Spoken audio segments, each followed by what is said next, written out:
ഭർത്തൃപീഡനത്തെ തുടർന്ന് പോലീസിൽ പരാതി നൽകിയതിന് പ്രതികാരം തീർക്കാൻ ഭർത്താവ് വീടിന് തീയിട്ടെന്ന ആരോപണം. പാറപ്പുറം മാങ്ങാട്ടൂർ റോഡിൽ പള്ളിക്കര വീട്ടിൽ ഹരിതയുടെ വീടിനാണ് പുലർച്ചെ തീയിട്ടത്. നിർത്തിയിട്ട 3 ബൈക്കുകൾ കത്തിനശിച്ചു. വീടിന്റെ ചുമരുകളും ജനലും കത്തി. പൊന്നാനിയിൽ നിന്നെത്തിയ പോലീസും ഫയർഫോഴ്സും നാട്ടുകാരും ചേർന്ന് തീയണച്ചതിനാൽ വലിയ ദുരന്തമൊഴിവായി. ഹരിതയുടെ ഭർത്താവ് വിനീഷാണ് വീടിന് തീയിട്ടതെന്നാണ് നിഗമനം.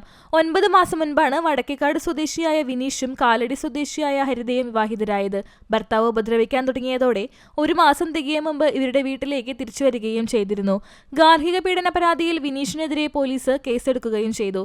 പിന്നീട് വിദേശത്തായിരുന്ന വിനീഷ് നാട്ടിലെത്തി. കഴിഞ്ഞ ദിവസം ഹരിതയെ കൊല്ലുമെന്ന് ഭീഷണിപ്പെടുത്തിയിരുന്നു. ഈ പരാതിയിൽ ഇയാളോട് പൊന്നാനി സ്റ്റേഷനിൽ ഹാജരാവാൻ ആവശ്യപ്പെടുകയും ചെയ്തിരുന്നു. ഇതിനിടെയാണ് പുലർച്ചെ 1 മണിയോടെ ഹരിതയുടെ വീടിന് തീയിട്ടത്.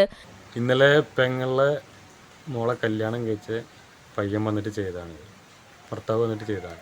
ഭീഷണിപ്പെടുത്തിയിട്ട് മോളെ വിളിച്ചിട്ട് പറഞ്ഞ് ഇപ്പോൾ പുറത്തേക്ക് ഇറങ്ങിയില്ലാന്നുണ്ടെങ്കിൽ എൻ്റെ മാമനോട് ഇട്ട് വെട്ടിക്കൊല്ലും, വടിവാളൊക്കെ ആയിട്ട് തോന്നുന്നുണ്ട്, പുറത്ത് വാളൊക്കെ വെച്ചിട്ടാണ് വന്നിട്ടുണ്ടായിരുന്നത്. എന്നിട്ട് ഞങ്ങൾ സ്റ്റേഷനിൽ അന്ന് രാത്രി സ്റ്റേഷനിൽ പോയിട്ട് കംപ്ലൈൻറ്റ് കൊടുത്തിട്ട് സ്റ്റേഷനിൽ നിന്ന് പറഞ്ഞ് പിറ്റേ ദിവസം രാവിലെ ചെല്ലാൻ വേണ്ടി പറഞ്ഞ്, രാവിലെ എല്ലാം 3 മണിയാകുമ്പോൾ ചെല്ലാൻ വേണ്ടി പറഞ്ഞ് അങ്ങനെ 3 മണിക്ക് ചെന്നിട്ട് കംപ്ലൈൻറ്റ് എഴുതി കൊടുത്ത് കാര്യങ്ങളൊക്കെ ചെയ്ത് പോന്ന്.